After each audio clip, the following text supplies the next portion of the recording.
जिल्ह्यातील राहता, राहुरी, संगमनेर आणि श्रीरामपूर तालुक्यांच्या हद्दीत शासनाच्या वतीने ठेकेदारांच्या माध्यमातून प्रचंड वाळू उपसा चालू आहे। या वाळू उपशामुळे शेतकऱ्यांचे प्रचंड नुकसान होत आहे। पालकमंत्र्यांच्या आशीर्वादाने वाळू उपशाच्या माध्यमातून चक्क दरोडेखोरी सुरू आहे। कारखान्याच्या माध्यमातून विखे कुटुंबाने ऊस उत्पादक शेतकरी देशोधडीला तर लावला आहेच, आता दूध उत्पादक शेतकरीही नागवला आहे। पूर नियंत्रणाच्या नावाखाली वाळू उपशाला अधिकृत परवानगी देऊन शेतकऱ्यांचे नुकसान केले जात आहे।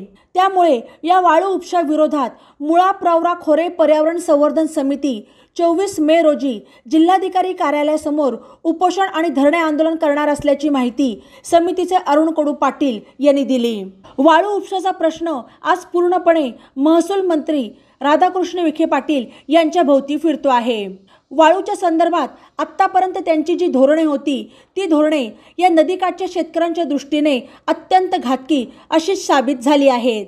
त्यात आता मध्यंतरीच्या काळात त्यांच्याकडे महाराष्ट्र शासनाचे पशुसंवर्धन खाते आल्यानंतर जी उलथापालथ त्या खात्यात चालू आहे ती सुद्धा पशुपालक आणि एकूणच दूध धंदा यांच्या दृष्टीने उद्ध्वस्त करणारीच आहे। दूध उत्पादक उद्ध्वस्त झालेलाच आहे।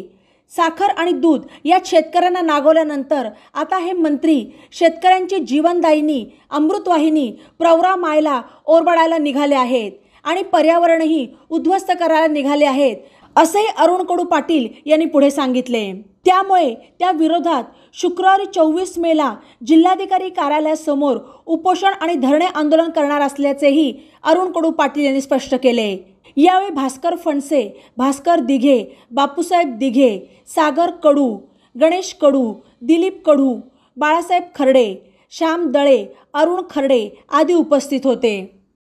हा प्रश्न आमच्या प्रवरा परिसरातील 40 गावच नाही तर राहुरी आणि राहता आणि तालुक्यातील पेठपासून तर कोलार आष्टीपर्यंत सापरज पाथरी हनुमनगाव असे बरेच पॉईंट्स त्याच्यात निर्माण झालेले आहे। त्या ठिकाणी शासनाच्या वतीनं किंवा एकूण वाळू उपसा जो आहे त्याचा जो नंगानाच चालू आहे तो नंगानाच पाहिल्यानंतर आम्ही त्याला शासकीय वाळू तस्करी असे आहेत ना सगळे। प्रश्न असा आहे की ते सगळे डिटेल्स आहेत त्याच्यात, परंतु गंमत अशी की सगळं पाण्याच्या आड चालू आहे। पाणी तिथं 30 फूट 50 फूट पाणी म्हणजे आता आमच्याकडे व्हिडिओ सुद्धा आहे। पाण्याच्या बोट लावून पाण्याच्या आडून हा सगळा उपसा चालू आहे। हा वाळू उपसा करतात वाळूचा पण उल्लेख काळाचा पण उल्लेख हो नाही पण आता तुम्ही म्हणतो की 6 महिन्यापासून चालू आहे त्या पिरियड ग्रामपंचायतीचं काही ठराव विरोध वगैरे केला नाही ते कुठंच लागू आहे। ते विरोध करूच शकत नाही अशी परिस्थिती आहे ना। असं आहे की ग्रामपंचायतचा सरपंच त्यांच्या वतीने जर निवडून आलेला आहे त्यांचे सदस्य ते कशाला विरोध करतील काय म्हणजे मी सांगितलं ना मला की त्यांची वेळ जरी पाडून टाकली तरी ते काही बोलायला तयार नाही। एवढं मोठा एरिया असेल एखादी ग्रामपंचायत तरी विरोध आहे ना। आता आम्ही आमच्याच ग्रामपंचायतून काय आमच्याच ग्रामपंचायत पासून सुरुवात करणार आहोत। काय केलं कायम आम्ही विरोध केला, ग्रामसभेने कायम विरोध केला आणि याच्या अगोदर जो निलाव झाला दानोड्यामध्ये तर त्याचे जे शासनाचे पैसे येतात ते शासनाने काय ग्रामपंचायतला वर्ग केले। असं असताना देखील ह्या निलावाला परत ग्रामपंचायत म्हणजे असं सांगण्यात आलं, कारण ते जे आताचे जे सरपंच आहेत आंध्राचे ते त्या गटाचे आहेत, त्यांनी असं भासवलं की आपल्याला ते तुम्ही द्या अगर देऊ नका परवानगी की असंच आहे, म्हणजे ग्रामसभेची तुमची परवानगीची गरजच नाही अशा पद्धतीचं चित्र जेव्हा उभं केलं आणि त्याच्यानंतर ती मग ते आतले आत काय झालं असेल ते पत्र पण दिलं असेल ना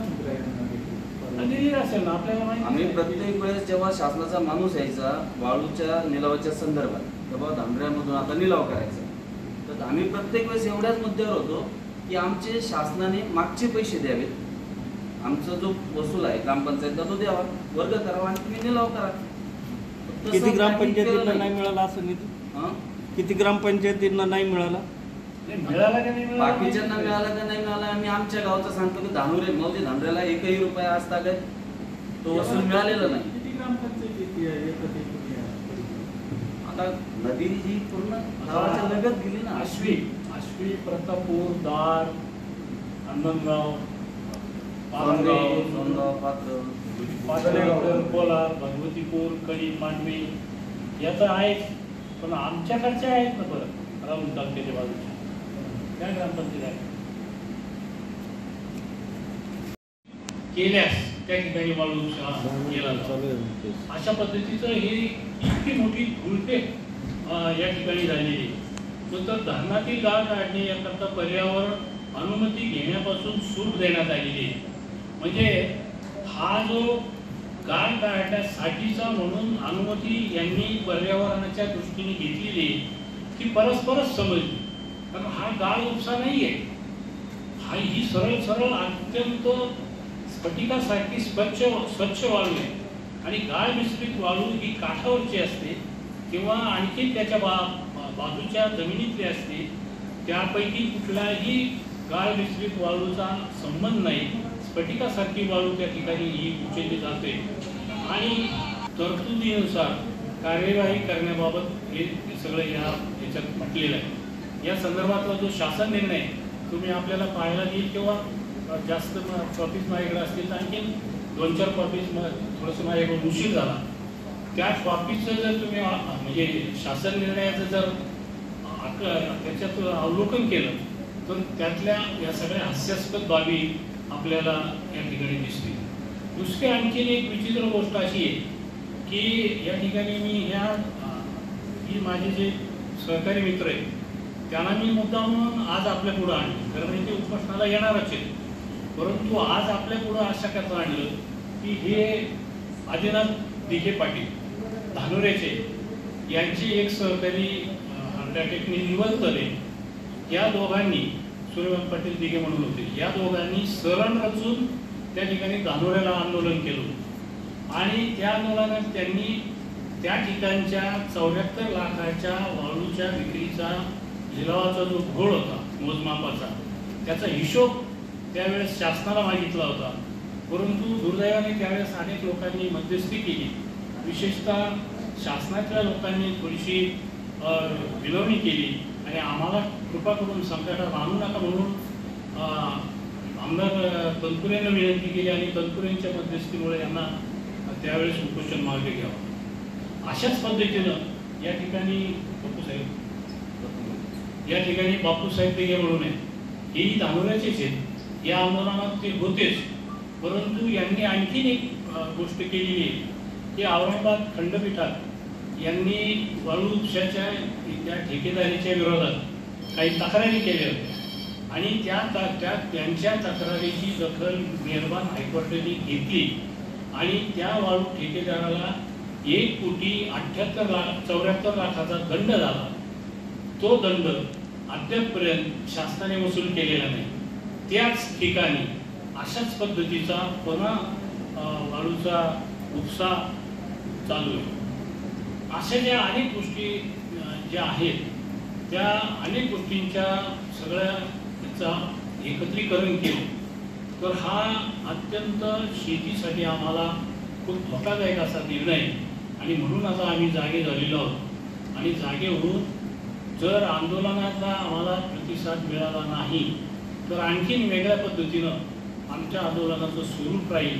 ते स्वरूप आजच आम्ही ठरवलेलं हे जरी खरं असलं तरीसुद्धा शासन आमच्या आंदोलनाला कितपत प्रतिसाद देतो, कसा प्रतिसाद देतो याच्यावर त्या सगळ्या गोष्टी असणार आहेत. आणि म्हणून मी आपल्या परिचयासाठी मुद्दाम या ठिकाणी हे बाळासाहेब खर्गे यांनी सुद्धा कोलारच्या त्या पॉईंटला विरोध केलेला आहे. त्या ठिकाणी अरुणराव खर्गे तेही त्या ठिकाणी त्या ठेक्याला धनापूर फाट्याच्या आडवी गेलेले, कलीच्या ठेक्याला आडवी गेलेले. शामराव दळे भगवतीपूरचे त्यांनी सुद्धा अशाच पद्धतीचा आम्ही जसा विरोध केला तसा, कारण आम्ही विरोध केला म्हणजे आम्ही एक दिवस जाऊन आंदोलनात्मक भूमिकेत होतो. त्या ठिकाणी तो वाळू उपसा थांबवला पण होता आणि काही लोकांवर रामपूर फाट्याला ज्या लोकांनी आंदोलन केलं त्या ठिकाणी त्या लोकांवर गुन्हे दाखल केले, शासकीय कामकाजात अडथळा आणला म्हणून. खरं म्हणजे सगळा निसर्गाचा हा ठेवा, या निसर्गाच्या ठेव्याच्या संरक्षणासाठी माणसं पुढे येतात आणि त्यांच्यावर विचित्र परिस्थितीत शासनाच्या कामकाजात अडथळा आणला म्हणून खटले दाखल केले जातात. अशा पद्धतीचं की जे हडेलापीचं धोरण आहे याच्यात अनेक गोष्टी सांगता येतील. तो एवढ्या वेळेस मी सांगेन. आणि सगळ्यात महत्त्वाचा मुद्दा की या मंत्री महोदयांनी राहता तालुक्याची निवड या ठेके देण्यासाठी केलेली. त्याचं कारण असं, त्यांना त्या तहसीलदारांना आणि प्रांतांना सांगून जसे निर्णय पाहिजे तसे मिळवता येतात आणि निर्णय असा दाखवला, शासन निर्णयात तो निर्णय असा दाखवला आहे की हा वाळू उपसा पूर्णपणे राहता तालुक्यात होईल. आता यातला विनोदाचा भाग असा आहे, म्हणजे त्याची चीड येण्याची बाब आहे की राहता तालुक्यातली वाळू उपसली 30 फुटापर्यंत जर ती वाळू उपसली तर समोरच्या राहुरी तालुक्यातली वाळू ढासळून तिथं आपोआप येणारच आहे. म्हणजे राहुरी तालुक्यातली सुद्धा वाळू तुम्ही उपसताय, दाखवताय शो राहता तालुक्यातली वाळू उपसतोय. आता खरं म्हणजे राहता तालुक्याचंही नुकसानच आहे आणि राहुरी तालुक्याचं पण नुकसान आहे. असा सगळा हा विचित्र खेळ या ठिकाणी चालू आहे. एवढीच माहिती या ठिकाणी मी आपल्याला देतो. शासन निर्णय किंवा आम्ही जी उपोषणाची नोटीस या ठिकाणी दिलेली आहे ती नोटीस किंवा आम्ही या अगोदर जे निवेदन दिलेले आहे त्या निवेदनातील हे मुद्दे आपल्याला प्रेस नोटच्या स्वरूपात दिलेलेच आहेत. तेवढाच तो निर्णय तेवढाच एवढ्यासाठीच झालं. गाळ अजिबात नाही.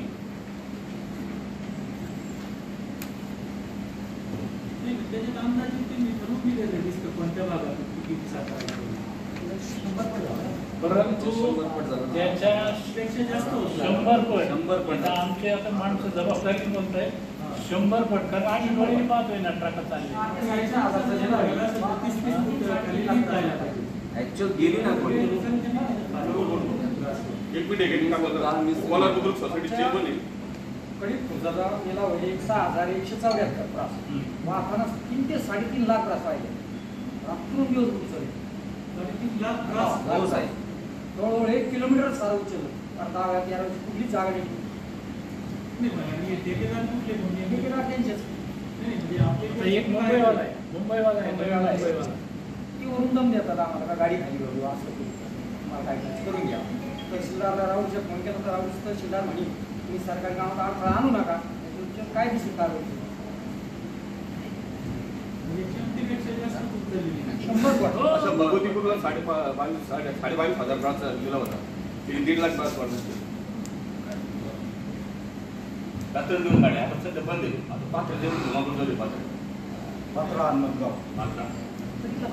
एका पॉईंटला 2 बोटी चालू आहे. आम्ही त्याचं चित्रीकरण केलं. आमच्याकडे त्याचे पुरावे आहेत. म्हणजे एका पॉईंटला 2 बोटीने वाळू उचलली जाते आणि 100च्या पुढे ट्रक लागलेले असतात. पाण्याच्या आतून काय मोजमाप आहे हे समजायला तयार नाही. त्याचं कुठलंही स्पष्टीकरण येत नाही. म्हणजे असं सगळा गोंधळ डायरेक्टच गाड्या अजिबात माहिती देत नाही. कुठलीच माहिती मिळत नाही. मी स्वतः 1 महिन्यापासून म्हणजे 2006 पासून मी वाळूच्या गाड्यात त्याच्यात कौटुंबिक खाणी किंवा शेती मारामाऱ्या हे सगळं सोचलं आहे. मी पहिल्यांदा उपोषणाला बसलो त्यावेळेस म्हणजे ग्रामसेवक तलाठी आणि सर्कलच्या संगमताने हे झालं म्हणजे चोरटे वाळू सुरू आहे. त्याच्या विरोधात शासनाला 52 लाख रुपये दंड झाला. पण हा दंड भरायचा कोणी म्हणून परत एक उपोषण केलं. तर शासकीय अधिकारी ज्यावेळेस अडचणीत आले त्यावेळेस का आमदार साहेबांच्या किंवा बाकी इतर लोकांच्या मध्यस्थीने याच्यानंतर पुढं काहीतरी करून याचं काहीतरी थोडा फायदा शासनाला ग्रामपंचायतला हे देऊ निधी गावाची माझा पहिला लढा 2006 साली भिकाजी मोहन धानवट याच्या विरोधात सुरू झाला. त्याच्यामध्ये मला कोर्टाने न्याय मिळाला. कोर्टातून ती सक्सेस झाला आणि तो आजही ती केस वादग्रस्त तशी चालू आहे हायकोर्टात, औरंगाबाद हायकोर्टात. दुसऱ्यांदा लढा आम्ही वाळूचं उपोषण करून 52 लाख रुपयाचा निधी वाळू तलाट्यानं विकली का ग्रामसेवकांना विकली का सरकारनं विकली. त्याच्यामध्ये 74 लाख त्याच्यात सक्सेस झालो. त्याच्यानंतर घुगे हनुमंतगावचा निलाव, त्याला एक म्हणजे कोर्टातून मी लढा करून मी तो लढा जिंकला. त्याला 1,74 लाख रुपये दंड झाला. ज्या गावामध्ये त्याला दंड झाला, ज्या हद्दीमध्ये त्याला दंड झाला, तो शासनाचा दंड न भरता परत मंत्री महोदयांनी त्याच जागेवर तो निलाव सुरू केला. आमचं म्हणणं एकच आहे की जो दंड झाला आहे त्या गावाचा त्याचा दंड झाला आहे, त्याचा दंड न भरताना त्याला निलाव केलाच कसा, हा आमच्या पुढे आज प्रश्न आहे.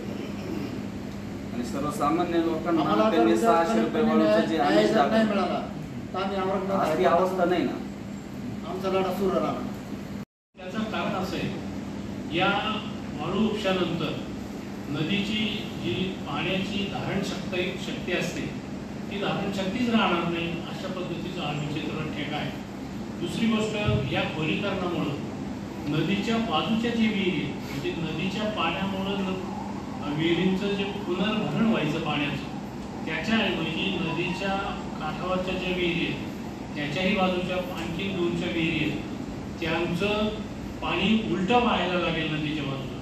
म्हणजे शेतकऱ्याला उपसण्यासाठी पाणीच राहणार नाही, किंबहुना पाणी उपसण्यासाठी जी खोली, त्याच्या खोलीपेक्षाही म्हणजे विहिरीच्या आजची जी खोली त्या खोलीपेक्षाही आणखी खाली जावं लागेल, अशी विचित्र परिस्थिती निर्माण होणार आहे. दुसरी गोष्ट, आपल्यापैकी अनेक जणांनी आमच्या परिसरात आलेला असाल आपण, तर नदीच्या मध्ये जी विहिरींची कडे, ही विहिरींची कडे त्याच्या भोवतीची वाळू निघून गेल्यामुळं हे कडे ढासळण्याची शक्यता आहे. म्हणजे ज्यांनी कर्ज काढून सोनं नाणं मोडून या विहिरी खांदल्या, विहिरींचे कडे रचले, त्यांचे कडे कुठल्याही क्षणी ढासळण्याची शक्यता तिथं तयार झालेली आहे. इतकंच नाही तर हे जे बंधारे आहेत, म्हणजे रामपूरचा एक बंधारा आहे, कोलारचा बंधारा आहे, आमचा सातवडचा वरचा दारचा बंधारा आहे, अशा पद्धतीचे हे जे आश्वीचा बंधारा आहे, हे जे बंधारे, या बंधाऱ्याच्या दोन्ही बाजूला जी वाळू उपसली जाईल त्यामुळे या बंधाऱ्यांना सुद्धा धोका तयार झालेला आहे. म्हणजे कदाचित मोठं पाणी जर आलं तर या बंधाऱ्यांच्या आसपासची वाळू गेल्यामुळं तिथे निश्चितपणे या बंधाऱ्यांच्या बांधकामाला सुद्धा धोका त्या ठिकाणी तयार झालेला आहे. ही इतकी विचित्र परिस्थिती असताना खरं म्हणजे मी तर सरळ आरोप सुद्धा केलेला आहे, कदाचित कोणाला त्याच्यात राजकारण वाटेल, पण खरं म्हणजे राजकारण वाटू नये म्हणून मी लोकसभा निवडणुकीपर्यंत थांबलो. कारण विखे फॅमिलीतलाच सदस्य त्या ठिकाणी उमेदवार असल्यामुळं हा प्रश्न जर आम्ही निवडणुकीच्या वेळेस काढला असता तर आम्ही राजकारण करतोय असा कदाचित कोणी आमच्यावर आरोप केला असता, म्हणून मी निवडणूक होऊ दिली आणि निवडणुकीनंतर हा मुद्दा काढतोय. तरीसुद्धा राजकारणावर बोलण्याची दुर्दैवी वेळ या ठिकाणी माझ्यावर आलेली, आमच्यावर आलेली. त्याचं कारण असं की एक तर साखर कारखानदारीत आम्हाला विखे कुटुंबाने पूर्णपणे बुडवलेलं आहे. मोजमाप असेल, ऊसाचं मोजमाप असेल, तोड उशिरा देण्याच्याबद्दल असेल, ऊस भावाच्या बद्दल असेल, अनेक दृष्टीने त्या ठिकाणी ऊस उत्पादकांना आम्हाला त्या विखे कुटुंबाने नागवलेलं आहे. दुसरा प्रश्न, त्यांच्याकडे पशुसंवर्धन खातं आल्यानंतर योगायोग किंवा कुयोग म्हणू आपण त्याला, हा ठरलेला नाही, तर नेहमीच हे पशुसंवर्धन मंत्री झाल्यानंतर दुधाच्या धंद्याचं निश्चितपणे काही ना काही नुकसान झाल्याशिवाय राहत नाही. आणि आज नेमकी तीच वेळ शेतकरी, जो दूध उत्पादक शेतकरी तो पूर्णपणे उद्ध्वस्त झालेला आहे. आपण कोणाच्याही कडून माहिती घ्या की दूध धंद्यातला जो दूध उत्पादक शेतकरी त्याचं पूर्ण नुकसान गेल्या 6 महिन्यापासून सुरू आहे. तुम्हाला अगदी माझं व्यक्तिगत जरी उदाहरण सांगितलं तर माझ्या मुलाने 30 गायांचा धंदा ऑन द स्पॉट त्या ठिकाणी बंद केलेला आहे 2 महिन्यापूर्वी. त्याचं कारण असं, खाद्य आणि ही सगळं जे पडताळ आहे तो पडताळा कुठल्याही परिस्थितीत बसायला तयार नाही. म्हणजे एका बाजूला ऊस धंदा गेला, दुसऱ्या बाजूला दूध धंदा गेला आणि आता यांना वरबडायला काही राहिलं नाही. तर आमची जी जीवनदायिनी जी प्रवाहाची प्रवाह अमृतवाहिनी आहे. हिला आम्ही माता समजतो, आपण सर्वच जण नदीला माता समजतो. त्याचं कारण असं नदीच्या स्वभावाद्वारे संस्कृती जोपासलेली असते आणि या संस्कृतीलाच आता ही जी कृषी संस्कृती आहे, या कृषी संस्कृतीला ज्यांनी हात घातलाय, वाळू उपसल्यानंतर प्रचंड प्रमाणात वाळू उपसल्यानंतर जे या परिसराचं नुकसान होणार आहे ते नुकसान कधीही भरून न येणार अशा पद्धतीचं नुकसान झालेलं आहे. त्याच्या विरोधात आम्ही या ठिकाणी लढा देणार आहोत. परवा 24 तारखेला आम्ही या ठिकाणी सहकाऱ्यांच्या सह कलेक्टर ऑफिसकडे उपोषणाला बसणार आहे. आणखी एका मुद्द्याचं आपल्याला मुद्दामून या ठिकाणी मी सांगेल, आपल्याला थोडंसं दाखवायचं राहिलं. जिल्हाधिकाऱ्याच्या वतीनं हा जो निर्णय ठेका देण्याच्या संदर्भात झाला, त्यातले जे मुद्दे आहेत ते मुद्दे इतके हास्यास्पद आहेत की पूर नियंत्रण करण्यासाठी हा वाळू उपसा करायचा. अगदी स्पष्ट म्हणले की शासन निर्णय, हा जो शासन निर्णय आहे त्याच्यातले 2-3 मुद्दे आपल्याला या ठिकाणी मी सांगतो. सुरुवात तिथूनच होते ना, ग्रामसभेपासून. ग्रामसभेने परवानगी दिलेली. ग्रामसभेने परवानगी कधी दिली आणि यांनी घेतली कधी याचा मुळात पत्ता नाही. हा याच्यातला एक सगळ्यात मोठा कळीचा मुद्दा असा आहे की हे जे सगळं चाललं हे इतक्या कसोशीनं गुप्ततेने चाललंय की जणू काही संरक्षण खात्याचा एखादा निर्णय किंवा संरक्षण खात्यातील एखाद्या कामाची कार्यवाही आहे की काय अशा पद्धतीने चालू आहे. या ठिकाणी आमचे बापूसाहेब दिघे या संवर्धन समितीचे भास्करराव पंचे, माजी सरपंच आनंदगावचे, ज्यांनी माहितीच्या अधिकारात माहिती देण्याचा प्रयत्न केला. अद्यापपर्यंत ही माहिती मिळत नाही. आम्ही निवेदन द्यायला गेलो 1 फेब्रुवारीला, त्यावेळेस तहसीलदार यांनी एकही शब्द त्या ठिकाणी उच्चारला नाही. जणू काही त्यांचे अगदी बोट शिवलेले होते अशा पद्धतीने की बाबा मी पाहतो, मी करतो किंवा तुमचं निवेदन शासनाकडे पाठवतो, इतक्यापर्यंत हे सगळं गुपचूप चालू आहे. म्हणूनच आता आम्ही त्यांचे तोंड उघडण्यासाठी जे जे काही करायचं ते करणार आहोत.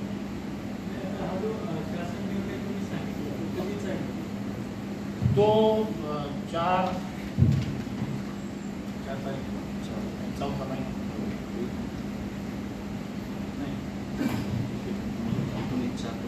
19/4/2023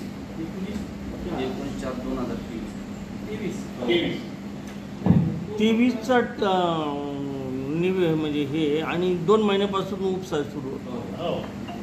8 महिने केलं. निर्णय अगोदर प्रसिद्ध झाला असेल ना, त्याच्यानंतर बरीचशी कारवाई वगैरे त्यांच्या अंतर्गत चालू असतील ना. अजूनही तुम्ही 6 महिने झालेले आहे. वाळू उपसा 6 महिने चालू आहे. शासन निर्णय आधीच्या तारखेचा आहे. तुम्ही परत ग्रामसभा घेऊन विरोध करू शकता की नाही? ते करायचे ना, ते सगळंच करायचे आहे. तुम्ही अगदी योग्य बोलला. ही गंमत अशी आहे की या संदर्भात एक गोष्ट आम्ही आपल्याला सांगितली पाहिजे की या मंत्री महोदयांची किंवा त्यांच्या सगळ्या कारभारातली दहशत एवढी मोठी की त्यांचे जे कारखान्याचे संचालक असतील, प्रवरा बँकेचे संचालक असतील, इतर नोकरवर्ग असेल, ग्रामपंचायतचे सरपंच किंवा इतर मंडळी असतील, ही इतके दहशती खाली आहे की त्यांच्या विहिरीतलं जरी काही नुकसान झालं, म्हणजे त्यांची विहीर जरी पडली तरी ते कुठेही एक शब्द बोलणार नाही. इतकी विचित्र परिस्थिती या दहशतीची. तरी सुद्धा आम्ही ती दहशत मोडून आमच्या पद्धतीने काही काम करणारच आहोत. जर ग्रामसभेत वाद व्हायला लागले तर त्याला सुद्धा आमची तयारी आहे. ग्रामसभा आता आम्ही तातडीच्या ग्रामसभा बोलावणार आहोत आणि तो सुद्धा वाळूच्या पाण्याच्या आणून हा उपसा चालू आहे. आपल्याला माहिती आहे की या ठिकाणी किती वेळेस बंधारे की जे बसलेले आहेत त्यांनी PVC पाईपच्या मदतीनं हे मोजमाप घेण्याचा प्रयत्न केला. ते 30 फुटाच्याही पेक्षा जास्त अशा प्रकारचा हा उपसा झालेला आहे. आणि याचं मोजमाप असं कसं करणार? पाण्याच्या आणून मोजमाप होऊच शकत नाही. तुम्ही वाळू उपसली किती, नेली किती, विकली किती, हा सगळा व्यवहार पाण्याच्या आणून चाललेला असा हा व्यवहार आहे. या व्यवहारात आमच्या शेतीचं नुकसान असं आहे की एकतर यांनी धुळफेक अशी केलेली आहे की पूर नियंत्रणाच्या नावाखाली, पूर नियंत्रणाचं खरं म्हणजे 100 वर्ष तर नुसत्या याला भंडारदाऱ्याला होऊन गेले किंवा नदीच्या काठी आम्ही राहतोय. माझं वय 75 म्हणजे मलाही आठवतं तसं असं कुठलंही पूर नियंत्रण किंवा असं काही प्रश्न तयार झालेला नाही. 46 साली असेल किंवा 56 साली असेल किंवा 76 साली असेल महापूर म्हणावा असे येऊन गेले नाही असं नाही. पाण्याने नदीकाठ सोडला हे बरोबर आहे, परंतु वाळू उपसा करून धुलीकरण करून या पुराचं नियंत्रण करण्याचा हा अजब किस्सा शासनाचा या ठिकाणी बेसुमार असा वाळू उपसा चालवला आहे. एकीकडं सर्वसामान्य माणसाला 600 रुपयात वाळू मिळणार म्हणून तो एक गट तयार केला आणि वाळूच्या विरोधात जे आंदोलन करतात त्यांच्या विरोधात हा सर्वसामान्य माणूस कसा उभा राहील याची परिपूर्ण जाणीव त्यांनी करून आणि अभ्यास करून अशा पद्धतीचं काम जनतेपुढं मांडलं आणि आज तेच वाळू 2300 रुपये 2400 रुपये विकली जाते. आता ब्रास नाही आता हे आता टनावर काटे बसले काटे बसले त्यांच्यावर आणि ते काट्यावर जातच नाही. अर्ध्या गाड्या काट्यावर जातच नाही. ते परत त्याची विक्री वाळू राशमीचा ठेका बंद झालेला बरं का तुमच्या म्हणण्याप्रमाणे, आणि याच्यानंतरच आम्ही खरं झालेलो आहे. आश्वीवाल्यांनी ग्रामसभेच्या माध्यमातून हे केलंय. हा बेसुमार असा वाळू उपसा चालवला आहे. एकीकडं सर्वसामान्य माणसाला 600 रुपयात वाळू मिळणार म्हणून तो एक गट तयार केला आणि वाळूच्या विरोधात जे आंदोलन करतात त्यांच्या विरोधात हा सर्वसामान्य माणूस कसा उभा राहील याची परिपूर्ण जाणीव त्यांनी करून आणि अभ्यास करून अशा पद्धतीचं काम जनतेपुढं मांडलं आणि आज तेच वाळू 2300 रुपये 2400 रुपये विकली जाते.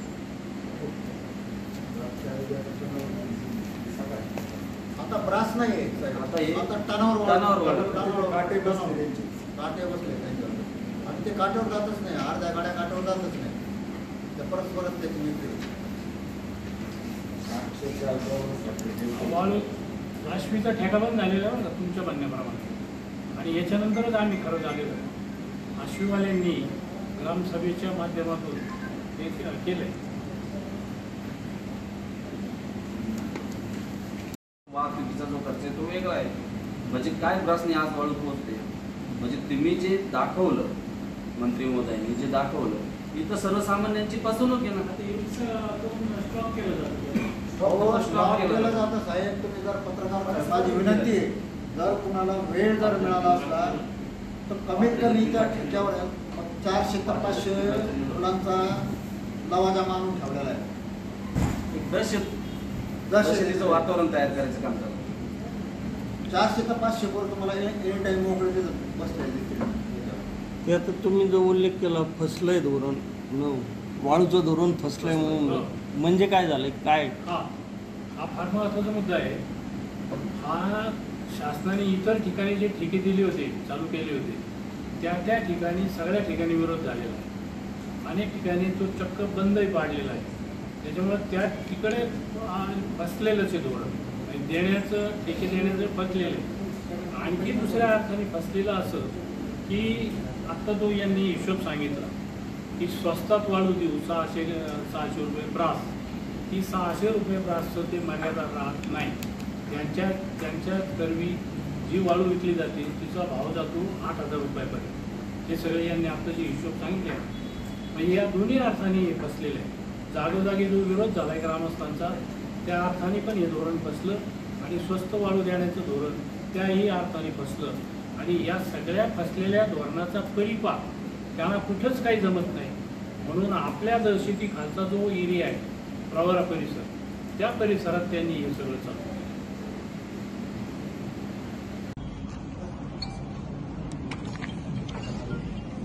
आज आम्ही नगर येथे ही जी प्रेस कॉन्फरन्स आयोजित केलेली आहे त्याचं कारण मुळा प्रवरा खोरी पर्यावरण संवर्धन समितीच्या वतीनं प्रवरा परिसरात शासनाच्या वतीनं जो प्रचंड वाळू उपसा चालू आहे तो वाळू उपसा थांबवावा आणि तो थांबला नाही तर आम्ही दिनांक 24 मे पासून जिल्हाधिकारी कार्यालयाच्या समोर आमच्या सर्व सहकाऱ्यांसह त्या ठिकाणी उपोषणाला बसणार आहोत. उपोषण आणि धरणे आंदोलन जिल्हाधिकारी कार्यालयाच्या समोर परवापासून आम्ही करणार आहोत. हा जो वाळू उपसा प्रवरा परिसरात सुरू आहे तो वाळू उपसा इतका प्रचंड आहे आणि तो पाण्याच्या आडून चालू आहे.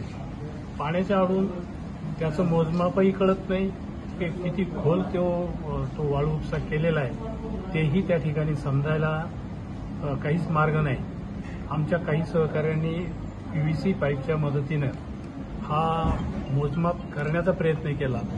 30 फुटापेक्षाही जास्त खड्डे त्या ठिकाणी पाण्याच्या आड तयार झालेले आहेत. या वाळू उपशाचा प्रचंड परिणाम पर्यावरणावर जसा होणार आहे तसाच या परिसरातील शेतीवर सुद्धा होणार आहे. मुळात वाळू असेल तरच पाण्याची क्षमता, नदीची जी पाणी लावून धरण्याची क्षमता आहे ती क्षमता राहणार नाही. या खोलीकरणामुळं हा प्रश्न मोठा तयार झालेला आहे. परंतु नेमका त्या खोलीकरणाचा उल्लेख करून पूर नियंत्रणासाठी हे खोलीकरण केले जात आहे असा आभास तयार करून हा वाळू उपसा चालू आहे.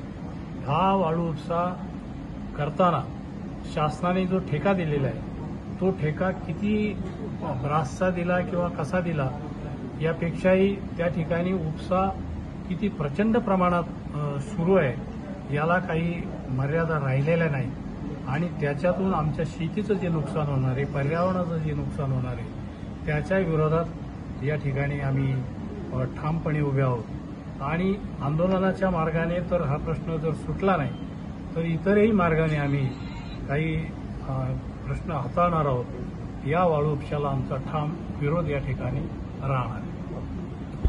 शासनाने हा जो वाळू उपशाचा ठेका प्रवरा परिसरात दिलेला आहे त्याचं कारण असं की महाराष्ट्रात इतर ठिकाणी शासनाचं जे वाळू विक्रीचं धोरण आहे ते फसलेलं आहे. ते फसलेलं असल्यामुळं आता आपल्या आधिपत्याखालील प्रवरा परिसरात कोणी विरोध करणार नाही. आपल्याच ग्रामपंचायती, आपलेच पदाधिकारी, आपलेच कारखान्याचे संचालक, आपलेच ग्रामपंचायतचे सदस्य, आपलेच बँकेचे संचालक वगैरे ही सर्व मंडळी हे सगळं पाहून घेतील. कोणाचाही विरोध त्या ठिकाणी होऊ देणार नाहीत किंवा ते स्वतः सुद्धा विरोध करणार नाहीत. त्यांचं सुद्धा नुकसान असणार आहे परंतु ते विरोध करणार नाहीत. आणि म्हणून प्रवरा परिसरात हे हा सगळा वाळू उपशाचा प्रकरण हे चालू आहे. या वाळू उपशाला आम्ही महसूल मंत्र्यांची वाळू तस्करी आणि वाळू नदीवरचा दरोडा अशाच पद्धतीचं संबोधन या सगळ्या ठेक्याला देत आहोत.